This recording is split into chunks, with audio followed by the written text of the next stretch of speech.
Hi guys, মই দীক্ষিতাই আপোনালোকক Assam digital info YouTube চেনেললৈ স্বাগতম জনাইছোঁ।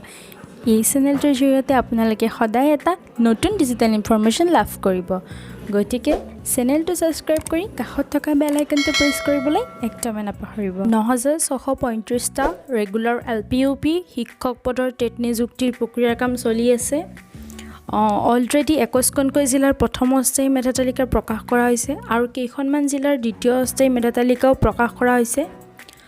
গতিকে আমি আজি এই ভিডিঅ'টোৰ জৰিয়তে টেট নিযুক্তিৰ মেধা তালিকাৰ লগত জড়িত কিছু ভাল খবৰ এই ভিডিঅ'টোৰ জৰিয়তে জনাবলৈ চেষ্টা কৰাৰ লগতে চিটেটৰ শেহতীয়া অতি গুৰুত্বপূৰ্ণ আপডেটৰ বিষয়ে জনাবলৈ চেষ্টা কৰিম। গতিকে ভিডিঅ'টো অকণো স্কিপ নকৰি শেষলৈকে চাই থাকিব। শেহতীয়াকৈ আৰু 4খন অস্থায়ী মেধা তালিকা প্ৰকাশ কৰা হৈছে।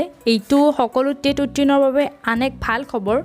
শেহতীয়াকৈ প্ৰকাশ পাইছে ডিব্ৰুগড় আৰু ধুবুৰী জিলাৰ LPUPৰ দ্বিতীয়খন অস্থায়ী মেধা তালিকা।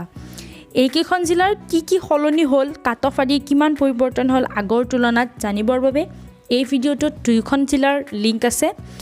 ডেছক্ৰিপশ্যনত গৈ আপোনালোকে চাই ল'ব পাৰে। যদি এই জিলাকেইখনত কাৰোবাৰ আপত্তি আছে তেনেহ'লে নটিফিকেশ্যন ফৰ গ্ৰেভিয়েঞ্চেছত থকা ইমেইল এড্ৰেছত মেইল কৰি জনাব পাৰে। এখন জিলাৰ মেৰিট লিষ্ট প্ৰকাশ পোৱাৰ এদিনৰ সময় সীমাৰ ভিতৰত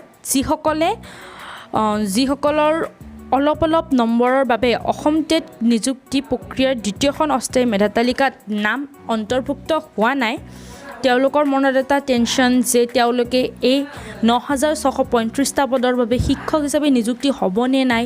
কিন্তু মই আপোনালোকক এই ভিডিঅ'টোৰ জৰিয়তে কিছু সকাহ দিব বিচাৰিছোঁ যে হয়তো এই দ্বিতীয়খন মেধা তালিকা প্ৰকাশ হোৱাৰ সম্পূৰ্ণ পিছতে ফাইনেল মেৰিট লিষ্ট প্ৰকাশ কৰা হ'ব আৰু যিসকলে অলপ কম নম্বৰৰ বাবে পোৱা নাই তেওঁলোকৰ নাম হয়তো এই ফাইনেল মেৰিট লিষ্টত আহিব পাৰে।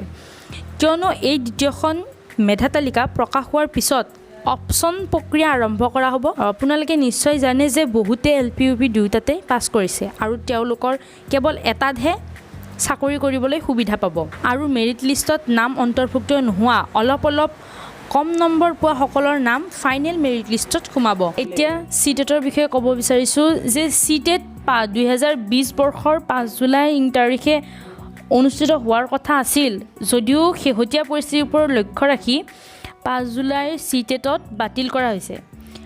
ফাৰ্ডাৰ অৰ্ডাৰ নহ'লেকে ৱেইট কৰিব লাগিব আৰু এই সম্পৰ্কে আহিছে এখন অফিচিয়েল নটিফিকেশ্যন আৰু আপোনালোকে আমাৰ ডেছক্ৰিপশ্যন বক্সত অফিচিয়েল নটিফিকেশ্যনখনৰ লিংক দিয়া আছে, গৈ কিনে চাই ল'ব পাৰে। আৰু ভিডিঅ'টো যদি ভাল লাগিল তেনেহ'লে লাইক এটা নিশ্চয় কৰিব আৰু যদি নতুন তেনেহ'লে ছাবস্ক্ৰাইব কৰিব আৰু কাষত থকা বেল আইকনটো প্ৰেছ কৰি দিব। ধন্যবাদ।